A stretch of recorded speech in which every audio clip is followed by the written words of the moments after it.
اتنی سموتھ چلتی رہیں تو پھر اگلا قدم کیا ہے 1 جون سے؟ ہمارا ٹارگٹ 15 جون تک 142 کی 142 ٹرینیں چلا دینا ہے، کیونکہ لوگوں کو بہت تکلیف ہے، لوگ بہت آہو باغ بہت زیادہ مجبور ہیں اور 2 مہینوں سے گھروں میں پھنسے ہوئے ہیں. جو جہاں گیا وہاں جا کے پھنس گیا. ہماری اسٹریٹجی ٹھیک نہیں تھی، لاک ڈاؤن کہیں بھی نہیں تھا. لاک ڈاؤن کے نام پر ہم نے لوگوں کو تکلیف زیادہ پہنچائی، اور کیونکہ 2 صوبے ہمارے مخالف تھے، پرائم منسٹر چاہتے تھے وہ آن بورڈ ہو جائیں. پھر میں ان کا بھی شکریہ ادا کرتا ہوں کہ انہوں نے دیکھ لیا کہ ان کا تعاون تھا، KPK کا بھی، پنجاب کا بھی، اور بلوچستان اور سندھ کا بھی. 4 صوبوں نے ریل کے ساتھ تعاون کیا، ان کی پولیس نے، ان کی ایڈمنسٹریشن نے. انشاءاللہ تعالی 31 تاریخ تک اگر ہمیں 10 ٹرینیں اور چلانی پڑی، 5 اپ اور 5 ڈاؤن اسپیشل عید ٹرین، اسی 60% کے حساب سے وہ بھی چلائیں گے تاکہ لوگوں کا کوئی رش نہ ہو، لوگ عید پہ اپنے گھروں کو پہنچ سکیں. اچھا 60% پہ آپ نے ٹرین چلا تو لی شیخ صاحب، مگر ظاہر ہے کہ یہ ریلوے کے لیے ایک بہت بڑا خسارے کا سودا ہے نا. مطلب 60% پہ آپ کیا چلائیں گے، 70% پہ بھی آپ چلائیں، شاید 100% پہ بھی چلائیں تو آپ کو تو نقصان ہی ہوتا ہے. گزارش یہ ہے، ہم 5.25 ارب روپیہ دے رہے تھے جی. اگلے مہینے کی تو ہمارے پاس تنخواہیں نہیں تھی. ہمارے 2,22,000 جو ہیں وہ پنشنر ہیں اور 70,000 ہمارا مزدور ہے.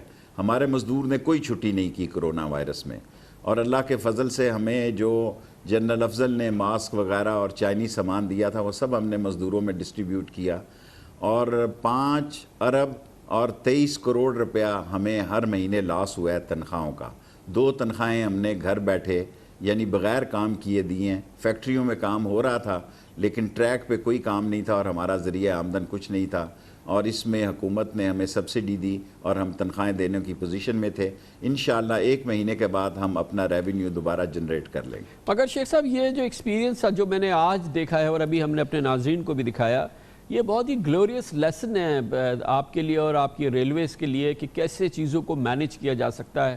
کیونکہ جیسا آج ہے اوبویسلی یہ تو ایک آئیڈیل سچویشن ہے جو دنیا کے کسی ملک میں ہم دیکھتے ہیں، لیکن چلیں اس میں تھوڑی کم بیشی بھی ہو جائے گی، لیکن آپ اس سے بہت کچھ لرن کر سکتے ہیں. اور یہ سروس اور یہ انداز اور اس کی جو بات چیزیں آج کرونا کی وجہ سے ہیں، یہ تو آپ ہمیشہ کے لیے اس کو استعمال کر سکتے ہیں کہ اسٹیشنز پہ رش نہ ہو، آن لائن بکنگ ہو. کامران خان صاحب بہت زبردست آپ نے بات کی.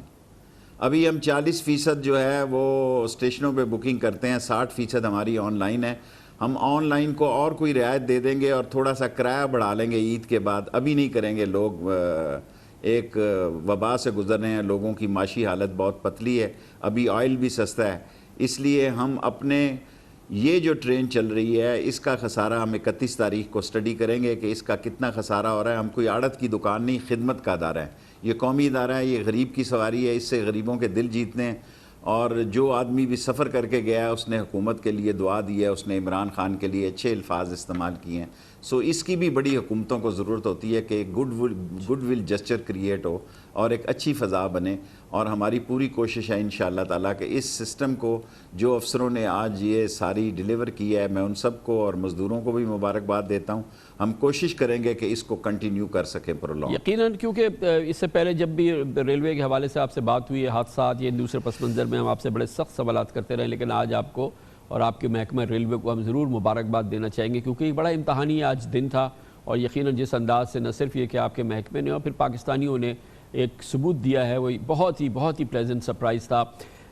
جاتے جاتے آپ یہ بتائیے گا شیخ صاحب، یہ ریلوے کے حوالے سے تو ماشاءاللہ آج کا اچھا دن گزر گیا، یہ نیب کے معاملات کیسے چل رہے ہیں؟ آپ کی بڑی اس پہ گہری نگاہ ہے. یہ بڑی دلچسپ بات ہے کہ پچھلے 1 ہفتے کے دوران نیب کی گرفت میں یا اس کی تحقیق کی زد میں آپ کی کابینہ کے 2 ساتھی آ گئے ہیں. یہ کافی عرصے سے ایسا نہیں ہو رہا تھا، یہ کیا اشارہ ہو رہا ہے؟ میرا خیال ہے کہ نیب کا ٹارزن دونوں طرف چلے گا اور 31 جولائی تک کافی سارے لوگ جو ہیں وہ انویسٹیگیشن میں آ سکتے ہیں. اور یہ ایک اچھی بات ہے، اگر کسی پہ کوئی الزام ہو تو اس کو اپنی صفائی دینی چاہیے. اور جو ایک ہمارے خلاف بڑی بات چل رہی تھی کہ نیب صرف سرکاری لوگوں کی طرف جا رہا ہے، اپوزیشن کی طرف جا رہا ہے، سرکار کی طرف نہیں جا رہا، اور جب سرکار کے بھی کوئی نامور لوگوں کے نام ہوں گے تو میرا خیال ہے ان کا یہ بیانیہ ختم ہو جائے گا، اور نیب کے لیے بھی یہی مناسب اور یہی بہتر ہے کہ نیب انصاف کے ترازو کو مینٹین رکھے، خواہ اس میں سرکار آئے یا اس میں اپوزیشن آئے۔ تو یہ جو ہم مسلسل خبریں سن رہے ہیں کہ عید کے بعد خاص طور پہ جو سندھ کی حکومت کے لحاظ سے، پیپلز پارٹی کے لحاظ سے جو معاملات تھے، fake bank account, money laundering cases اور دوسرے کئی کرپشن کے کیسز جن کا تعلق سندھ سے اور سندھ کی بڑی شخصیات سے ہے، اور پھر پنجاب میں شہباز شریف صاحب کے حوالے سے بڑے معاملات سامنے آئے اور ان کی فیملی کے حوالے سے بڑے معاملات سامنے آئے، یہ ایک بہت ہی فیصلہ کن مرحلے میں داخل ہونے والے عید کے بعد یہ ہمیں ذرائع بتا رہے ہیں۔ آپ کی کیا معلومات ہے؟ میری بھی یہی اطلاع ہے کہ شہباز شریف کو واچ لسٹ میں تو ڈال دیا گیا ہے، اور جس وقت میں آپ سے خطاب کر رہا ہوں اس کے بعد آدھے گھنٹے میں اسپیشل کابینہ کے سیشن کا بھی صبح فیصلہ ہو سکتا ہے، اور میں لاہور آپ کو ابھی میں پہنچا ہوں آپ کے انٹرویو کے لیے، شاید ابھی اس کے بعد مجھے اسلام آباد نہ جانا پڑ جائے۔ سو نیب جو ہے، صرف نیب کے لیے اس وقت دونوں پارٹیاں، ان سب لوگوں کی دیکھیں سندھ سے ضمانتیں ہوگی کرونا کیسز میں، اس بیچارے کی جن قیدیوں کو اصل میں کرونا ہوا ہے ان کی کوئی ضمانت نہیں ہوئی، جس نے ٹیلی فون چھینا، جس نے ویل کا پانا، کو فریج چوری کر لیا، کو ریڈیو نکال کے لے گیا گاڑی سے، وہ تو جیلوں میں ہی رہے، اور جنہوں نے منی لانڈرنگ کی تھی وہ تھوک کے بھاؤ سے سب کی ضمانتیں ہوں گی سندھ میں۔ سو اب سپریم کورٹ میں یہ بھی کیس جائے گا اور یہ بھی فیصلہ ہوگا کہ بھئی یہ کیا اس کو انصاف کو مد نظر رکھا گیا ہے کہ یا اس میں کوئی خاص رعایت برتی گئی ہے۔ سو میں عید کے بعد جو 2 مہینے ہیں، 60 دن ہیں، ان کو کافی امپورٹنٹ دیکھ رہا ہوں، اور میرے خیال میں 31 جولائی تک بہت سارے نیب کے کیسز کا اونٹ کس کروٹ بیٹھے گا یہ پتہ لگ جائے گا، لیکن یہ میں شور ہوں کہ یہ کیسز 2 طرف ہوں گے، ایک طرف نہیں ہوگا۔ یقیناً میری بھی یہی معلومات ہے شیخ صاحب، بہت بہت شکریہ۔ شیخ رشید احمد ہمارے ساتھ موجود تھے، بڑا خوشگوار دن ہے ریلوے کے لیے، پاکستانیوں کے لیے۔ آج ٹرین آپریشن شروع ہوا کرونا پس منظر میں، لیکن بہت ہی سپک اینڈ سپین، صاف ستھرا، بہترین SOPs پہ عمل ہوا، اور یہ بہت ہی خوشگوار آج کا تجربہ رہا ہے۔ کمرشل بریک، اس کے بعد ذکر کریں گے کراچی سینٹرل جیل سے خبر آئی ہے کہ وہاں پہ سینکڑوں قیدیوں میں کرونا کنفرم ہو گیا ہے، اور یقیناً بہت ہی تشویشناک معاملات ہیں۔ 20 قیدی وہاں پہ بہت ہی ہائی سسپیکٹ سمجھے جاتے ہیں۔ جیل سٹاف بھی اس کی زد میں آیا ہے۔ جیلوں میں کرونا کے معاملات سنگین ہوتے جا رہے ہیں، اس کی بات کرتے ہیں چھوٹے سے وقفے کے بعد۔ Welcome back. کرونا وائرس کے پھیلنے کے حوالے سے ایک بہت ہی تشویشناک کراچی کی سینٹرل جیل سے آئی ہے، جہاں پر کرونا کی وبا پھوٹی ہے، اور وہاں پہ 283 قیدیوں میں کرونا وائرس کی تصدیق ہو گئی ہے۔ کراچی سینٹرل جیل کے ڈیپٹی سپرنٹنڈنٹ سمیت 11 اہلکار بھی کرونا کے شکار ہو چکے ہیں، اور کراچی سینٹرل جیل میں تقریباً 3500 قیدی موجود ہیں، جن میں سے 856 قیدیوں کے ٹیسٹ کیے گئے ہیں۔ اس وقت بھی 20 مشتبہ مریض قیدی اس وقت جیل میں موجود ہیں، اس لیے وہاں کی صورتحال سنگین اور بہت سیریس بتائی جاتی ہے۔ سینٹرل جیل حکام کا کہنا ہے کہ جیل سے مزید 700 قیدیوں کے نمونے لیے گئے ہیں۔ جیل انتظامیہ کے مطابق کرونا کے شکار قیدیوں کو علیحدہ وارڈ میں رکھا جا رہا ہے، لیکن خیال رہے کہ پاکستان بھر میں 114,000 قیدیوں کی گنجائش ہے، مگر ان میں تقریباً 80 یا 77,000 کے قریب قیدی رکھے ہوئے ہیں۔ اس سے پہلے پنجاب کی جیلوں میں بھی درجنوں کرونا کیسز سامنے آئے تھے اور رپورٹ ہوئے تھے۔ صرف لاہور کی کیمپ جیل میں 50 کیسز کی تصدیق ہوئی تھی ایک ساتھ۔ تاہم اب ترجمان محکمہ صحت پنجاب حافظ قیصر عباس کا کہنا ہے کہ پنجاب کی جیلوں میں کرونا سے متاثرہ تمام 86 قیدی کوارنٹین ہونے کے بعد صحتیاب ہو چکے ہیں اور ان کو واپس جیلوں میں منتقل کر دیا گیا ہے۔ ایک بہت ہی تشویشناک پہلو یہ بھی ہے کہ ملک بھر میں بڑی تعداد میں پولیس افسران اور اہلکار بھی کرونا کے مریض بن رہے ہیں اور کرونا کے ٹیسٹ مثبت آ رہے ہیں۔ لاہور سمیت پنجاب بھر میں کرونا سے متاثرہ پولیس افسران اور اہلکاروں کی تعداد اب 486 ہو چکی ہے، جن میں 338 اہلکار مختلف ہاسپٹلز میں زیر علاج ہیں، جبکہ پنجاب کے DSP چودھری مشتاق علی کرونا کی وجہ سے انتقال کر چکے ہیں۔ سندھ پولیس میں بھی کرونا کیسز کی تعداد 204 تک پہنچ چکی ہے، جن میں زیادہ تر کا تعلق کراچی سے ہے، جبکہ سندھ پولیس کے اب تک 5 اہلکار کرونا کی وجہ سے انتقال کر چکے ہیں۔ KP میں 3 DSP سمیت 151 کے قریب پولیس افسران اور اہلکار کرونا سے متاثر ہوئے ہیں، ان میں ایک سپاہی جاں بحق ہو چکا ہے۔ آج کی صورتحال کراچی کی سینٹرل جیل کی اور وہاں پہ جو کرونا کا مرض پھوٹا ہے، اس پہ بات کرنے کے لیے ہمارے ساتھ موجود ہیں دنیا نیوز کے بیورو چیف اسلم خان۔ بہت بہت شکریہ اسلم خان صاحب۔ یہ بہت ہی تشویشناک بات ہے کہ سینکڑوں قیدیوں کو یہ کرونا وہاں پہ پازیٹیو آئے ہیں۔ یہ کیا اچانک پتہ چلا، کیونکہ یہ سارے ٹیسٹ ہوئے ہیں جن میں پتہ چلا کہ یہ کرونا سینکڑوں قیدیوں میں موجود ہے. کس طرح سے یہ اس کی ابتدا کیسے ہوئی ہے؟ کامران خان صاحب 26 فروری کو پہلا کیس رپورٹ ہوا تھا، اس کے بعد ہی سینٹرل جیل میں مختلف انتظامات کیے گئے تھے. آج سے 5 سے 6 روز پہلے ایک اہلکار میں یہ شبہ ہوا کہ اس کو کورونا ٹیسٹ ہے، جس کے بعد مختلف بیرکس میں یہ ٹیسٹ شروع کیے گئے تھے، جس میں یہ انکشاف ہوا کہ قیدیوں کو بھی کورونا وائرس سے وہ متاثر ہیں. جو سینٹرل جیل کے 11 جو ملازمین ہیں ان میں کورونا وائرس مثبت پایا گیا ہے اور 856 قیدیوں کے اب تک ٹیسٹ ہو چکے ہیں، جس میں سے 283 جو قیدی ہیں وہ پازیٹیو آئے ہیں. اس وقت تک 856 کیسز لیے تھے. اور اس کے بعد اگر ہم بات کریں مجموعی طور پر خان صاحب اس وقت سینٹرل جیل میں 3400 قیدی موجود ہیں، جس کے بعد یہ فیصلہ کیا گیا ہے کہ تمام قیدیوں کا جو ہے وہ ٹیسٹ لیا جائے گا. 400 جو قیدی ہیں ان کے لیے وہاں پہ کوارنٹائن بنایا گیا ہے اور وہاں پہ سینٹرل جیل کا ایک اسپتال جو ہے اس کو بھی مخصوص کیا گیا ہے. اور یہ 5 سے 6 روز میں ان قیدیوں میں کورونا وائرس کی تشخیص ہوئی اور اب یہ مسلسل ٹیسٹ لیے جا رہے ہیں. اس لیے کہ خان صاحب صرف 856 کیسز میں اگر 283 قیدی پازیٹیو آ جائیں تو اگر آپ 3400 کو جب آپ ٹیسٹ کریں گے تو خدشہ یہ کہ شاید یہ تعداد 1000 تک چلی جائے گی. اس کے ساتھ ساتھ ایک صورتحال تشویشناک یہ بھی ہے کہ اگر ہم ملیر جیل کی بات کریں خان صاحب، وہاں کی جو گنجائش ہے وہ اس وقت 1800 کی تھی، لیکن وہاں پر 4000 سے زائد قیدی ہیں. اس کی وجہ یہ ہے کہ سینٹرل جیل میں جب یہ خدشہ ظاہر ہوا تھا کہ یہاں پر ٹیسٹ جب کیے گئے اور قیدی پازیٹیو آنا شروع ہوئے تو قیدیوں کو ملیر جیل میں شفٹ کیا گیا ہے. تو جہاں 1800 کی گنجائش تھی وہاں 4000 قیدی ہیں، مطلب 2200 قیدی زیادہ ہو چکے ہیں. سندھ کی سے زائد قیدی ہیں اور ابھی یہ معاملہ صرف اور صرف سینٹرل جیل کا ہے. تو جیل حکام بہرحال اب اس پر دیکھ رہے ہیں کہ جو دیگر جیلیں ہیں ملیر جیل ہے یا دوسری جو جیلیں ہیں سندھ کی، وہاں پہ کوئی پروگرام شروع کیا گیا ہے جہاں پہ قیدیوں کو ٹیسٹ کیا جائے یا سسپیکٹس کو شارٹ لسٹ کیا جائے؟ کچھ ہو رہا ہے یا یہ صرف اس وقت جو کرونا یہ ٹریکنگ اور ٹیسٹنگ آپریشن ہے یہ صرف سینٹرل پریزن میں ہو رہا ہے؟ خان صاحب اس وقت سب سے زیادہ اگر بات کریں گے تو وہ سینٹرل پریزن میں ہو رہا ہے، لیکن اس کے ساتھ ساتھ جو حفاظتی اقدامات ہیں وہ دیگر جیلوں میں تو ہیں، لیکن سب سے زیادہ نفری کی بات کریں یا جو پاپولیشن قیدیوں کی ہے وہ 3400 سینٹرل جیل میں اور 4000 جو ہے وہ ملیر جیل میں. تو گویا 7000 کا جو ایک فگر ہے وہ تو ان دو جیلوں میں اور مجموعی طور پر سندھ بھر میں 15000 قیدی ہیں. تو پہلی ترجیح سینٹرل جیل تھی اور ساتھ ساتھ دیگر جگہوں کی جس طرح آپ نے بات کی ابھی وہاں ٹیسٹنگ اس طرح شروع نہیں ہوئی. حفاظتی اقدامات تو کیے گئے ہیں جیل حکام کی جانب سے، لیکن جس طرح ہم بات کریں کہ خدشہ یہ ہے کہ جب جہاں پر 3400 تھے اور وہاں یہ پازیٹیو اور جیل کا جو عملہ ہے یہ جیل کا عملہ جو ہے اس کی 100% ٹیسٹنگ ہو چکی ہے کراچی سینٹرل جیل کے جو عملے کی؟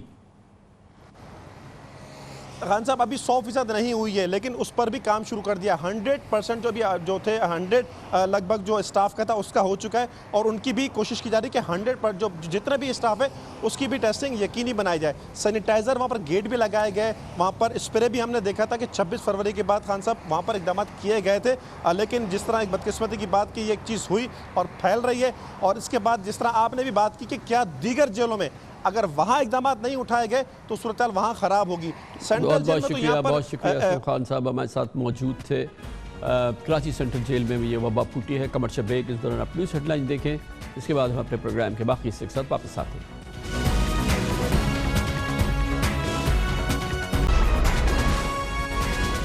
آپ دیکھ رہے ہیں خبروں، تبصروں اور تجزیات پر مبنی پاکستان کا سب سے معتبر نیوز شو دنیا، کامران خان کے ساتھ.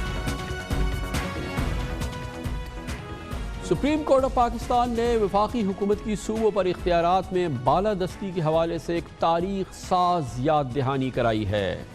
کرونا وائرس از خود نوٹس کیس کی سماعت کے دوران کل سماعت کے تحریری فیصلے میں اس لارجر بینچ نے، جس کی سربراہی چیف جسٹس آف پاکستان جناب جسٹس گلزار احمد کر رہے ہیں، اس تحریری حکم میں کہا گیا ہے کہ کرونا وائرس کی صورتحال میں صوبے وفاق کے احکامات پر سختی سے عمل کرنے کے پابند ہیں. تحریری حکم نامے کے پیراگراف 9 میں سپریم کورٹ نے آئین کی آرٹیکل 149 کی بڑی صراحت سے تشریح کی. چیف جسٹس آف پاکستان نے قرار دیا کہ پاکستان کے کسی بھی حصے میں امن و امان قائم کرنے، معاشی زندگی کو خطرات سے بچانے کے لیے وفاق اپنی ایگزیکٹو اتھارٹی استعمال کر سکتا ہے. چیف جسٹس صاحب نے اپنے تحریری فیصلے میں لکھا کہ کرونا وائرس ظاہر ہے پاکستان کے امن و سکون اور معیشت کے لیے ایک سنگین خطرہ ہے. اس لیے کرونا کے خطرات سے نمٹنے کے لیے فیڈریشن صوبوں پر اپنے اعلیٰ اختیارات استعمال کرنے کا مجاز ہے اور تمام صوبوں کو وفاق کی ایگزیکٹو اتھارٹی کو لازمی طور پر بلا رکاوٹ عمل کرنا ہوگا. اور اس سے وہ باب ختم ہو گیا جو کہ ہم پچھلے کئی ہفتوں سے دیکھ رہے ہیں، جس میں سندھ بار بار وفاق کے مختلف اقدامات کے حوالے سے اپنے تحفظات کا اظہار کرتا ہے، یا ان میں سے کچھ کو ماننے سے انکار کرتا ہے، یا اس پہ شدید اعتراضات کرتا ہے، چاہے فلائٹ آپریشن ریزیوم کرنے کی بات ہو، چاہے ریلوے آپریشن ریزیوم کرنے کی بات ہو، چاہے public transport, inter district inter city transport چلانے کی بات ہو۔ ایک نہیں کئی کیسز، کئی معاملات ایسے ہیں جہاں وفاق کے احکامات کو انکار کیا ہے، بلکہ وزیر اعظم پہ بھپتیاں بھی کسی گئی ہیں، خاص طور پہ اب جب یہ ٹرین آپریشن شروع کیا گیا جو کہ آج انتہائی سہل اور بہت ہی شاندار اور بہت ہی تمام SOPs کے ساتھ ہوا۔ سندھ نے اس پر شدید اعتراضات کیے تھے، لیکن آج سپریم کورٹ آف پاکستان کے اس تحریری فیصلے سے بات سامنے آ گئی کہ سندھ کو اس کا اختیار نہیں تھا، اور کووڈ کے معاملات ہوں، معیشت کے اہم معاملات ہوں، امن و امان کے اہم معاملات ہوں، آئین کی شق 149 پابند کرتی ہے سندھ کو اور تمام صوبوں کو کہ وفاق کے احکامات پر منوان عمل کریں۔ دراصل آئین کے آرٹیکل 149 میں وضاحت کے ساتھ صوبوں میں وفاق کے اختیارات کی برتری اور فوقیت درج ہے۔ آرٹیکل 149(1) کہتا ہے کہ وفاق کا ایگزیکٹو اختیار ہے کہ وہ کسی بھی صوبے کو ایسی ہدایت دے سکتا ہے جس کو وفاقی حکومت ضرور سمجھے۔ آرٹیکل 149(3) کے مطابق وفاقی حکومت صوبے کو ایسے ذرائع آمد و رفت اور مواصلات کے لیے ہدایت دے سکتی ہے جنہیں وہ قومی یا دفاعی اہمیت کا حامل سمجھے۔ آرٹیکل 149(4) کے تحت وفاقی حکومت کسی صوبے یا ملک کے کسی بھی حصے میں امن و امان یا معاشی خطرے کی روک تھام کے لیے احکامات صادر کر سکتی ہے، اور یہ وہ تمام نکات ہیں آئین کی شق 149 کی، جس کے سپریم کورٹ آف پاکستان نے بڑی صراحت سے اپنے تحریری فیصلے میں کرونا کیس میں اس کا ذکر کیا ہے۔ سپریم کورٹ نے آئین کے آرٹیکل 149 کی یاد دہانی کروائی ہے۔ صوبے امن و امان اور معاشی معاملات میں بھی وفاقی حکومت کے پابند ہوں گے، اور یہ وہ یاد دہانی ہے جس سے وفاق اور صوبوں کے درمیان اور خاص طور پہ پاکستان کی موجودہ صورتحال کے حوالے سے وفاق اور سندھ کے درمیان اختلافات کی گنجائش نہیں رہتی، اور یہی وہ معاملات ہیں جنہوں نے اس کیفیت کو جنم دیا جس میں کہا گیا کہ 18ویں آئینی ترمیم پر نظر ثانی کی ضرورت ہے، نیشنل فائنانس کمیشن کے حوالے سے نظر ثانی کی ضرورت ہے۔ لیکن ایک بہت اہم معاملہ ہے، وہ یہ ہے کہ اختیارات کا جو ڈیولوشن آف پاور ہوا ہے، جو اختیارات کی منتقلی ہوئی ہے وفاق سے صوبوں تک 18ویں ترمیم کے تحت، وہ صوبہ سندھ یا دوسرے صوبوں تک تو ہوئی، لیکن نچلی سطح تک وہ منتقلی نہیں ہوئی، جس کی وجہ سے شہروں کی بدترین صورتحال ہے۔ خاص طور پہ جو کراچی کی کیفیت ہے پوری دنیا اس سے واقف ہے، اور یہ دیکھ لیا گیا ہے کہ اختیارات اور وسائل کی منتقلی وفاق سے صوبہ سندھ تک تو ہوئی، لیکن صوبہ سندھ سے نچلی سطح تک، شہری حکومتوں تک، ضلعی حکومتوں تک وہ نہیں ہو پایا ہے، اور جس نے ایک بہت بڑی پیچیدگی کو جنم لیا ہے۔ لیکن یقیناً ایسا لگتا ہے کہ آئین میں اس کی کوریج موجود ہے، اور سپریم کورٹ آف پاکستان نے آرٹیکل 149 کی یاد دہانی کرا کے اس چیز کو یقیناً بہت زیادہ اجاگر کر دیا ہے۔ آرٹیکل 149 کی اہمیت اور موجودہ صورتحال میں اس کا کس طرح سے استعمال ہو سکتا ہے، اس کا ایک بہت ہی تفصیلی جائزہ لیا تھا ہمارے ہی اس پروگرام میں وفاقی وزیر قانون جناب بیرسٹر ڈاکٹر فروخ نسیم نے۔ آج نہیں تو کل آرٹیکل 149 ہے کانسٹیٹیوشن کا، اسپیشلی سب آرٹیکل 4 ہے آرٹیکل 149 کا، جو وفاق کو اجازت دیتا ہے کہ کہیں بھی صوبے میں اگر اس قسم کی لا اینڈ آرڈر یا اکانومی کے ایشوز ہوں تو وہ انٹرفیئر کر سکتا ہے، ڈائریکشنز دے سکتا ہے، اور ہر قسم کے عمل اور آرڈرز پاس کر سکتا ہے۔ اب نیچرلی اس کو پیپلز پارٹی اپوز کرے گی، کیونکہ پیپلز پارٹی کا تو ایجنڈا کچھ اور ہے، اور یہ آج نہیں تو کل پرائم منسٹر صاحب نے یہ ایک بڑا فیصلہ کرنا پڑے گا، وفاقی کیبنٹ نے یہ فیصلہ کرنا پڑے گا کہ پیپلز پارٹی کی جو سندھ گورنمنٹ ہے جس طرح وہ چل رہی ہے، جس طرح ایک متعصب اور اینٹی کراچی اور اینٹی اربن سندھ اس نے ایک سٹینڈ رکھا ہوا ہے، اور کراچی کیونکہ ایک معاشی ہب ہے، کراچی جو ہے 90-95% سندھ کے ریونیو کو کنٹریبیوٹ کرتا ہے اور 60-65% پاکستان کے ریونیو کو کنٹریبیوٹ کرتا ہے۔ وہاں کسی قسم کی کوئی ڈیولپمنٹ نہیں ہے، یعنی کوڑا اٹھانے کی بھی سہولت نہیں ہے، ہر چیز میں ایک ایسی سچویشن کریٹ کر دی ہے پیپلز پارٹی والوں نے کہ یہ 149 کے علاوہ اس کا اور کوئی کیور نہیں ہے۔ 149 کی ایک بہت ہی شدت سے یاد دہانی کرائی ہے سپریم کورٹ آف پاکستان نے کل اپنے تحریری فیصلے پر. اس پر مزید بات کریں گے اور اس کے لیے ایک بار پھر ہمیں جوائن کر رہے ہیں وفاقی وزیر قانون جناب بیرسٹر فروغ نسیم. بہت بہت شکریہ بیرسٹر صاحب. بہت عرصہ ہو گیا, کئی مہینے پہلے آپ نے بہت زور دے کے آرٹیکل 149 کی یاد دہانی کرائی تھی اور اس کی اہمیت کو اجاگر کیا تھا. اس وقت اس تشریح پہ اعتراض بھی ہوا تھا, لیکن آپ نے یقیناً مطالعہ کیا ہے سپریم کورٹ آف پاکستان کے کل کے تحریری حکم میں. اس میں بہت تفصیل سے اور بہت ضروری انداز میں سپریم کورٹ نے یاد دہانی کرائی ہے کہ وفاق کی نہ صرف یہ کہ اس کووڈ کے معاملے میں بلکہ اس طرح کے تمام معاملات میں ایبسولوٹ اتھارٹی ہے اور صوبے جو ہے اس پر عمل کرنے کے پابند ہیں. تھینک یو کامران صاحب. سب سے پہلے تو اللہ کی ذات کا بڑا شکر گزار ہوں کہ جو میں نے سٹینڈ لیا تھا آج سے اتنے مہینے پہلے, وہ اللہ کی ذات نے سپریم کورٹ کے تحریری حکم سے اس کو ونڈیکیٹ کر دیا. جتنے لوگ اس کے قیاس آرائیاں تھیں, اس کے شدید تنقید جن سب نے کی, تو ان کے سامنے سپریم کورٹ کا آرڈر ہے. لیکن کوئی بات نہیں, تنقید ہوتی ہے, اس کو ایکسیپٹ کرنا چاہیے. دیکھیے, ہمارا صرف ایک ایجنڈا ہے اور وہ ایجنڈا ہے پاکستان. اور پاکستان کو پاکستان کی فلاح اگر ہم چاہتے ہیں تو کراچی کو سٹیبلائز کرنا پڑے گا. کراچی کی اکانومی, کراچی کی لا اینڈ آرڈر, کراچی میں کوڑا کرکٹ, کراچی کی لوکل گورنمنٹ, یہ تمام چیزیں جب تک فعال نہیں ہوں گی, جب تک یہاں کا بیوپار, یہاں کا بزنس مین جو ہے اس کو فیسیلیٹیٹ نہیں کیا جائے گا, تو نہ کراچی پنپتا ہے اور نہ پاکستان پنپتا ہے. یہ لوگوں کو مان لینا چاہیے. اور کراچی جو ہے اس کو دیکھیں, کراچی ہم سب کا ہے, آپ سب کا ہے. کراچی ایسا نہیں ہے کہ کراچی میں ورلڈ بینک کی رپورٹ اگر آپ دیکھیں, نیو یارک ٹائمز میں جو لکھا گیا ہے, یہ سارا کا سارا پیپلز پارٹی کے لیے ایک بالکل ایک سمجھیے ایک کچا چھٹا ہے ان کے سامنے کہ what Peoples Party has done. یہ 10, 11, 12 سال ہو گئے کراچی میں پیپلز پارٹی کی حکومت ہے. فرام ٹائم ٹو ٹائم شروع میں ایم کیو ایم تھی ان کے ساتھ, لیکن ایم کیو ایم کبھی ڈرائیونگ سیٹ پہ نہیں تھی.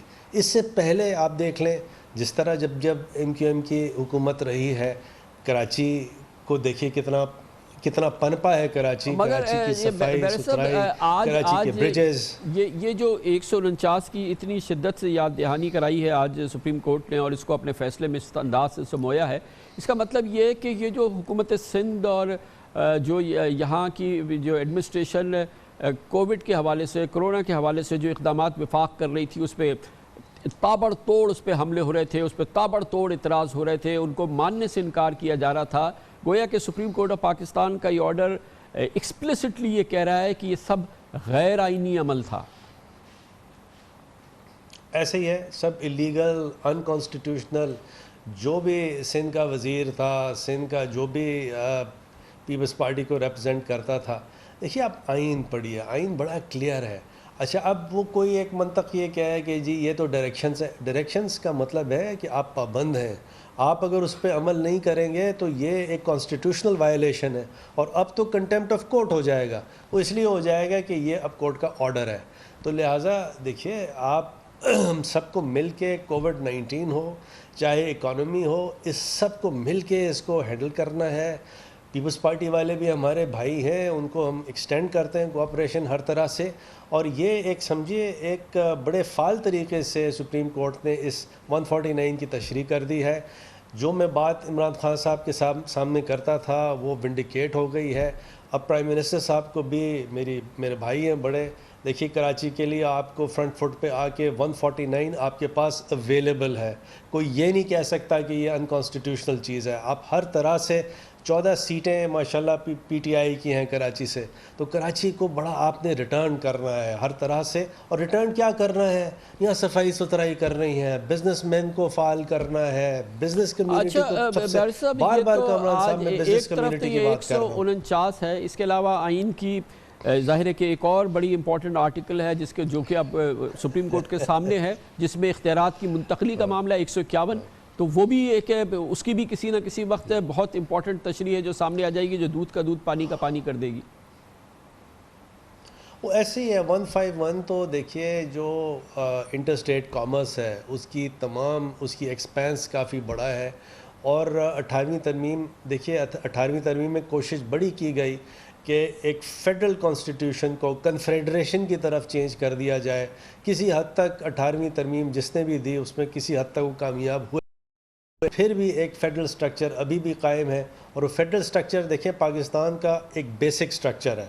بیسک سٹرکچر کانسٹیٹیوشن کا فیڈرل سٹرکچر ہے, اور بیسک سٹرکچر ڈاکٹرن کے تحت یہ فیڈرل سٹرکچر چینج نہیں کیا جا سکتا. تو میری گزارش سب سے ہے کہ اس کو فیڈریشن کو مضبوط کرنے کی کوشش کریں, اور اسی میں ہم پروونسز کو بھی مضبوط کریں. اچھا یہ بھی فرما دیجیے گا کہ کیا یہ 149 کے تحت جو نیشنل فائنانس کمیشن کی کانسٹیٹیوشن کی گئی ہے, اس کے لیے جو کمیٹی تشکیل دی گئی ہے, اس پر کیا صوبے اس کو ماننے سے انکار کر سکتے ہیں؟ کامران صاحب اس کا بھی میرے پاس پورا ایک سلوشن ہے, ابھی نہیں بتاؤں گا میں, لیکن تھوڑی سی آپ کو بات بتا دوں کہ یہ لاء منسٹری کے پاس آیا تھا کہ کیا حفیظ شیخ صاحب کو پرائم منسٹر صاحب یا فیڈرل گورنمنٹ جو ہے, پریزیڈنٹ جو ہے, نیشنل فائنانس کمیشن کا چیئرمین لگا سکتے ہیں یا نہیں لگا سکتے, کیونکہ اس میں آبجیکشن یہی تھا کہ وہ فیڈرل منسٹر نہیں ہے, ایڈوائزر ہیں. اور ہم نے پوری انالیسس کے ساتھ, منطق کے ساتھ, اس میں ہمارا کنکلوژن یہی تھا کہ جی بالکل ان کو چیئرمین لگایا جا سکتا ہے, اور ان کانسیکوینس ہماری جو اوپینین تھی ان کو ایک چیئرمین لگایا گیا, اور اس میں کوئی ایشو نہیں ہے. لیکن فائنانس کمیشن کے لیے میں آپ کو یہ کہہ دوں کہ 18ویں ترمیم آلدو ایک ایسی چیز ہے جس پہ بیٹھ کے بات کرنی چاہیے. ایسا نہیں ہے کہ 18ویں ترمیم کی اگر آپ نے بات کر دی تو آپ پتہ نہیں کون سی ایسی چیز کہہ دی کہ لوگ لڑنے مرنے کے لیے تیار ہو جاتے ہیں.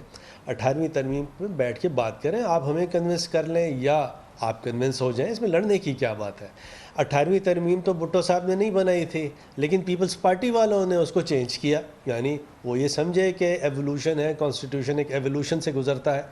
اسی طرح 18ویں ترمیم کے میں رہتے ہوئے بھی نیشنل فائنانس کمیشن کا پورا ایک حل موجود ہے, لیکن 18ویں ترمیم پہ بہرحال ڈسکشن کرنے کی ضرورت ہے. بہت سی چیزیں ایسی ہیں جو اچھی ہیں 18ویں ترمیم میں, لیکن بہت سی چیزیں ایسی ہیں جن کو رول بیک کرنے کی اشد ضرورت ہے. اچھا اسی دوران بیر صاحب ایک اور معاملہ چل رہا ہے, وہ یہ کہ جو نیب کے قوانین میں آرڈیننس کے ذریعے ترمیم کی گئی تھی وہ لیپس ہو گئی ہے, back to square one NAB چلا گیا. یہ بڑی ایک دلچسپ صورتحال ہے کہ وہ اب پھر وہی نیب کی تمام پاورز ہیں, وہی اتھارٹیز ہیں جو کہ اب سے چند ماہ پہلے تھی, اور وہ معاملہ کہیں دور تک نظر نہیں آ رہا کہ اب اس میں مزید ترامیم ہوں گی, کب ہوں گی, کس طرح سے ہوں گی. اور اس دوران نیب کے ہم نے ایکشنز میں اور اس کے کاموں میں کچھ تیزی بھی دیکھی ہے. بڑی دلچسپ صورتحال ہے نیب کے حوالے سے, نیب قوانین کے بھی حوالے سے. کامران صاحب, میں بہت رسپیکٹفلی اور پہلے احترام, میرا شدید احترام, لیکن یہ سارا کا سارا جو بلیم ہے یہ اپوزیشن کو جاتا ہے. فیڈرل گورنمنٹ نے جو پی ٹی آئی اور اس کے الائز ہیں انہوں نے بھرپور طریقے سے کوشش کی کہ نیب میں چینجز ایسے آئیں جس سے نیب ٹوتھ لیس نہ ہو لیکن ابیوز نہ ہو. دیکھیں ایک بڑا ڈیلیکیٹ اور سٹل بیلنس ہے جس کو قائم کرنے کی ضرورت ہے, اور یہ آرڈیننس کیا, اور ہم بار بار اپوزیشن سے کہتے رہے کہ آئیے اس پہ قانون سازی کر لیں, قانون سازی کر لیں, ایکٹ آف پارلیمنٹ کر لیں, یہ لیپس کر جائے گا.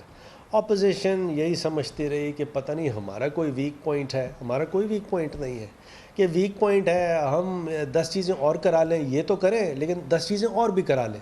اور میں ان کو کہتا رہا, بہت سے میرے معزز بھائی ہیں, میں بڑی رسپیکٹ کرتا ہوں پیپلز پارٹی سے بھی, پی ایم ایل این سے, نام میں نہیں لوں گا, احتراماً, اور میں کہتا رہا پلیز کر لیں اس کو, وہ نہیں مانے. اور آج یہ دیکھیے وہ آرڈیننس لیپس کر گیا ہے, بیک ٹو سکوائر ون میری ٹیبل پہ پڑا ہوا ہے, میں نے ہی اس کو سارا کولیٹ کرنا ہے. پھر یہ رمضان ہے, عید کے بعد اس کی پھر ڈسکشن پی ایم سے ایک فائنل ڈسکشن میں نے کرنی ہے. کچھ چیزیں پی ایم کے ساتھ میرا ڈسکشن ہوا ہے جس میں انہوں نے کچھ چیزیں, ہمارا ان کا کوئی چیز طے ہوئی ہے. لیکن دیکھیں باٹم لائن کیا رکھنی ہے, باٹم لائن رکھنی ہے کہ نیب کو ٹوتھ لیس نہیں کرنا, لیکن اگر اس کا کوئی ابیوز ہے تو وہ ختم کرنا ہے. اس فلاسفی کے ساتھ چلنا ہے. ایسا نہیں کرنا کہ نیب کو بالکل اٹھا کے پھینک دیں, تو ایسے نہیں چلتا, کیونکہ تھرڈ ورلڈ ہے, پاکستان ہے, کرپشن ہے. آپ کے سامنے دیکھیے پاناما کا بھی کیس ہوا. اچھا ایک چیز اور کامران بھائی آپ کے سامنے عرض کروں, پاناما کا کیس چل رہا تھا، ہر آدمی کہتا تھا کہ نہیں ایسے نہیں ویسے نہیں. میں نے آپ کے سامنے آپ کے پروگرام میں متعدد بار کہا کہ دیکھیے میرے حساب سے اس کا اس طرح کا سلوشن ہونا چاہیے، اور الحمدللہ دیکھیے سپریم کورٹ نے اسی طرح کیا. 149 میں نے جتنی بات کی ایک طوفان بدتمیزی مچ کیا آپ کے سامنے ہے. اللہ اسی طرح سرخرو کرتا ہے کیونکہ ہماری نیت نیک ہے اور انشاءاللہ پاکستان کے ساتھ کھڑے ہیں. بہت بہت شکریہ بیرسٹر فروخ نسیم صاحب ہمارے ساتھ موجود تھے. بہت اہم ڈیولپمنٹ ہے، بہت امپورٹنٹ اور بہت ہی شدت سے یاد دہانی کرائی ہے سپریم کورٹ آف پاکستان نے صوبوں کو آرٹیکل 149 آئین کی، جس کے ذریعے وفاق کو مکمل اختیارات ہے کہ چاہے کورونا جیسی صورتحال ہو، چاہے معاشی صورتحال ہو، امن و امان کے معاملات ہوں، باقاعدہ حکم جاری کر سکتا ہے وفاق، اور صوبے پابند ہیں اس پہ عمل درآمد کرنے کے، اور اس سے بہت سارے مسئلے جو ہیں وہ حل ہو جائیں گے. اس آج کی یاد دہانی کی وجہ سے یہ بہت ہی کریٹیکل ٹائم پہ سپریم کورٹ آف پاکستان نے صوبوں کو، اور آج کل اس کا ظاہر مخاطب سندھ کی حکومت ہے، اس کو یہ بہت ہی امپورٹنٹ یاد دہانی کرائی. کمرشل بریک، اس کے بعد ہم ذکر کریں گے ایک اور اہم ڈیولپمنٹ ہے. عمران خان کابینہ کے کچھ اراکین اب نیب کے نشانے پر آئے ہیں. وفاقی کابینہ کے 2 اراکین کے خلاف پچھلے 1 ہفتے میں نیب نے اپنی تحقیقات کا آغاز کیا ہے، ان سے سوالوں کے جواب مانگے ہیں. اسی کے ساتھ ساتھ یہ لگ رہا ہے کہ نیب میں اب ایک نئی تیزی آ رہی ہے. اس کے پرانے اختیارات بحال ہو چکے ہیں جو آرڈیننس سے کچھ عرصے کے لیے معطل ہو گئے تھے، اور جس کے اثرات ہم دیکھیں گے ایک جانب حکومتی پارٹی پر، اپوزیشن پر بھی بہت بڑی اس وقت ہم دیکھ رہے ہیں ایکشن کی ایک لہر آنے والی ہے. چھوٹے سے وقفے کے بعد اس کی بات کرتے ہیں.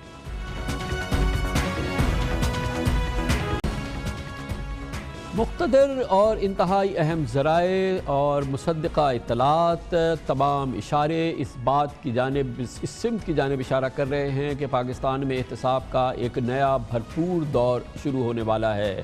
ایک احتسابی عمل کی ایک نئی ابتدا ہوگی. نیب ہم ایک بار پھر متحرک دیکھ سکتے ہیں اور اس کے واضح اشارے دیکھنے میں آ رہے ہیں، اور یہ بھی ایک بہت امپورٹنٹ بات ہے کہ اس دفعہ نیب کی خالصتاً نگاہ اپوزیشن پر یا اپوزیشن کی جماعتوں پر نہیں ہوگی، گو کہ ان کیسز میں بھی جن کا تعلق ہے اپوزیشن کی چیدہ شخصیات سے ہے، اس میں ہم نئی تیزی اور نئی شدت دیکھ سکتے ہیں آنے والے چند ہفتوں میں. لیکن اس دفعہ نیب کا رخ حکومت کی بینچز پہ بھی ہوگا، حکومت کے اہم اراکین کو بھی نیب کھنگالے گی. اس طرح سے ایک نئے دور کا آغاز ہوگا، اور عید الفطر کے بعد ہم اس میں ایک نئی تیزی دیکھ سکتے ہیں. اس کے اشارے بہت صاف ہیں، واضح ہیں، اور وہ پچھلے 1 ہفتے کے آپ اگر ڈیولپمنٹ دیکھیں تو آپ کو سمجھ میں آ جائے گا. نیب نے وفاقی کابینہ کے 2 وزراء کے خلاف تحقیقات کا تفتیش کا آغاز کیا ہے، جو کہ ایک بہت ہی امپورٹنٹ ڈیولپمنٹ ہے. 1 ہفتے کے اندر وفاقی وزیر ہوابازی اور وفاقی وزیر مذہبی امور کے خلاف تحقیقات کا آغاز کیا گیا ہے. بہت امپورٹنٹ بات ہے، یہ بھی آپ کے ذہن میں رہے کہ آئندہ ہفتے کسی وقت چینی شوگر کمیشن بھی اپنی رپورٹ دے رہا ہے، اور اس حوالے سے جو ویٹ کے معاملات یا جو اس زمانے میں آٹے کے معاملات ہوئے تھے اس پر بھی یہ رپورٹ سامنے آ رہی ہے. اس کے بھی بڑے دور رس اثرات ہوں گے. یہ وہ مجموعی صورتحال ہے جو کہ ہم آنے والے دنوں میں سامنے دیکھ سکتے ہیں. اس سلسلے میں آج ایک بہت اہم اجلاس بھی ہوا ہے. یقیناً اس کا فوکس صرف نیب نہیں تھا، لیکن آج پرائم منسٹر عمران خان کی زیر صدارت ایک بہت امپورٹنٹ اجلاس ہوا، جس میں خاص طور پہ شریک تھے chief of army staff general Qamar Javed Bajwa, director general inter services intelligence lieutenant general Faiz Hameed. اس کے علاوہ وزیر اعظم کی کابینہ کے بہت تمام اہم اراکین اس میں موجود تھے. اور یقین والے سے یہ بھی اطلاعات ہے کہ کل کابینہ کی ایک خصوصی اجلاس بھی ہو سکتا ہے، اور یہ ابھی سرگوشیاں ہیں جو ہم تک پہنچی ہیں. اسی اجلاس میں موجود تھے. موجودہ صورتحال کے حوالے سے ہم بات بھی کریں گے، مگر یہ بات پھر میں آپ کو یاد دہانی کرا دوں کہ حالیہ دنوں میں جو ڈیولپمنٹ ہوئی ہیں اس میں کابینہ کے وزراء نور الحق قادری صاحب پر اسلام آباد میں وزارت مذہبی امور کی عمارت ملی بھگت سے اپنے مبینہ بزنس پارٹنر کو لیز پر دینے کا الزام لگایا گیا ہے. نیب اس کی تحقیقات کر رہی ہے. شکایت میں دعویٰ سامنے آیا تھا کہ عمارت کو اوپن نیلامی کے لیے دوسرے لوگوں کو پہلے ہی نااہل قرار دے دیا گیا تھا. نیب کا کہنا ہے کہ مولانا نور الحق قادری کے خلاف کانفلکٹ آف انٹرسٹ کا کیس بنتا ہے. شکایات کی جانچ پڑتال کی جائے گی اور نیب نور الحق قادری سے اب پوچھ گچھ کرے گی. یہ بھی بہت اہم بات ہے کہ پچھلے ہفتے chairman NAB justice retired Javed Iqbal نے وفاقی وزیر ایویشن غلام سرور خان کے خلاف آمدن سے زائد اثاثہ جات کی تحقیقات کی منظوری دی تھی. نیب نے محکمہ مال راولپنڈی سے غلام سرور خان اور ان کے بیٹے علی سرور خان کی زرعی، کمرشل اور رہائشی زمینوں سمیت تمام جائیدادوں کا ریکارڈ طلب کیا تھا. غلام سرور خان نے اپنے خلاف نیب کیسز کے بعد ایک انٹرویو میں شکوہ کیا کہ کہ وفاقی کابینہ میں تو ایسے لوگ ہیں جن کا اتا پتہ نہیں اور اثاثوں کا علم نہیں، ہم سے پوچھ گچھ کی جا رہی ہے. گویا کہ یقیناً جیسے اس کا رد عمل آئے گا وزیر اعظم کی اپنے قریبی لوگوں کے خلاف اگر اس قسم کی تحقیقات ہوگی تو اس کا رد عمل آئے گا، اور یہی توقع کی جا رہی ہے کہ جب شوگر کمیشن کی رپورٹ آئے گی تو اسی قسم کا رد عمل آ سکتا ہے جیسا کہ کل غلام سرور خان نے دیا. اندازہ آپ نے لگا لیا کہ کیا ہو رہا ہے. اسی وجہ سے میں کہتا ہوں کہ نیب کا ایک نیا احتسابی دور شروع ہونے والا ہے جس سے کوئی بچنے والا نہیں ہے. واضح آثار لگ رہے ہیں. اگلی شوگر کمیشن کی رپورٹ ہے اور میں نے بتایا کہ اپوزیشن کی چیدہ شخصیات جس میں قائد حزب اختلاف جناب شہباز شریف ہے، پاکستان پیپلز پارٹی کی ٹاپ لیڈرشپ شامل ہے، fake bank account, money laundering cases اور کچھ اور نئے کیسز سامنے آئے ہوئے ہیں. یہ تمام معاملات کھل کے سامنے آئیں گے. میں نے پروگرام کے شروع میں ذکر کیا آج ایک خصوصی اجلاس کا جس میں کہ وزیر اعظم کی صدارت میں ہوا، army chief, D G I S I اور دوسری اہم شخصیات موجود تھیں. اسی انتہائی اہم میٹنگ میں موجود تھے وزیر اعظم کے معاون خصوصی برائے احتساب بیرسٹر شہزاد اکبر، جن کو ہم نے آج خاص طور پہ اس پروگرام میں شرکت کی دعوت دی ہے. بہت بہت شکریہ بیرسٹر صاحب، آپ نے ہمیں جوائن کیا ہے. سب سے پہلے میں نے ابھی جو بات سنی غلام سرور خان صاحب کی، وہ میں آپ سے پوچھ لیتا ہوں. آپ بھی معاون خصوصی ہیں، انہوں نے کسی کا نام نہیں لیا مگر انہوں نے کہا مجھے پتہ نہیں ہے کہ کون لوگ ہیں، کہاں سے آ گئے، ان کے ہمیں معلوم پتہ ہونا چاہیے کہ ان کے اینٹیسیڈنٹس کیا ہیں، ان کے اثاثے کیا ہیں. آپ سمیت جو جتنے معاون خصوصی ہیں یا مشیران ہیں، آپ لوگوں نے اپنے ایسٹ ڈکلیئر کیے ہیں جیسے کہ غلام سرور خان صاحب کی خواہش اور مطالبہ ہے؟ جی کامران صاحب، میں اب اس کا پس منظر تو نہیں بتا سکتا کہ خان سرور صاحب نے کس پیرائے میں اور کس کے بارے میں یہ بات کی ہے. جہاں تک جو ایسٹ ڈکلیریشن کی بات، اور یہ وہی اس کا جواب دے سکتے ہیں کہ ان کا اشارہ یا بات کس طرف ہے. مناسب نہیں ہوگا میرے لیے اس پہ بہت زیادہ کامنٹ کرنا، لیکن جہاں تک ایسٹ ڈکلیریشن کی بات ہے تو جو ایسٹ ڈکلیریشن پارلیمنٹیرینز کی طرف سے کی جاتی ہے اور وہ پبلک ہوتی ہے، وہ ریکوائرمنٹ ہے انڈر دا لا. اگر کل اس قسم کا کوئی قانون بنایا جاتا ہے، اور اگر مجھ سے آپ ذاتی رائے پوچھیں گے تو بالکل قانون ہونا چاہیے. جو بھی پبلک آفس میں چاہے وہ ایک مشیر کے طور پہ ہو، اس کو ڈکلیئر کرنا چاہیے، اور یہی پاکستان تحریک انصاف کی جو منشور ہے اس کا بھی حصہ ہے. تو اس میں کوئی دوسری رائے نہیں ہے. لیکن اس کے ساتھ ساتھ میں یہ بھی عرض کرتا چلوں، جتنے بے شک وہ معاون خصوصی ہو یا ایڈوائزر ہو، اگر وہ ٹیکس پیئر ہے اور وہ ضرور ٹیکس پیئر ہے بیکاز اس کو سیلری ملتی ہے، تو وہ اپنے اثاثے ویلتھ سٹیٹمنٹ میں تو ضرور ڈکلیئر کرتا ہے.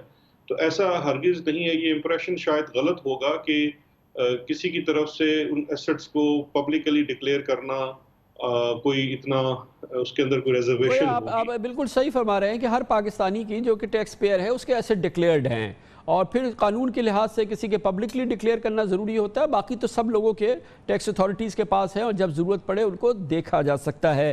لیکن بیرسٹر صاحب یہ بتائیے گا، یہ ایک بڑی نئی ڈیولپمنٹ ہے. ایک ہفتے کے اندر کیبنٹ کے 2 لوگوں کے خلاف بہت سیریس ایلیگیشنز کے ساتھ نیب نے پروب کا آغاز کیا ہے ود ان اے ویک. یہ بہت ہی سیریس انڈرٹیکنگ لگ رہی ہے. اس کے پس منظر میں کیا ہے؟ یقیناً آپ اس کا ضرور ایک نہ کسی صورت سے آپ کی معلومات اور آپ کی اس کی میرے خیال میں معلومات، بھرپور معلومات کے بغیر تو یہ نہیں ہوا ہے. نہیں، دیکھیے ایسے کوئی میری ذاتی معلومات کی بات نہیں ہے. یہ ان کے بارے میں صرف وہی جو کی سٹیجز ہیں بتا سکتا ہوں. دونوں کمپلینٹ ویریفیکیشنز ہیں. شاید جب کسی کے خلاف کوئی شکایت آتی ہے یا خود سے کوئی سورس رپورٹ ہوتی ہے تو اس کی پہلے مرحلہ یہ ہوتا ہے کہ باقاعدہ تحقیق کے آغاز سے پہلے جو کمپلینٹ ہے اس کی ویریفیکیشن کی جاتی ہے.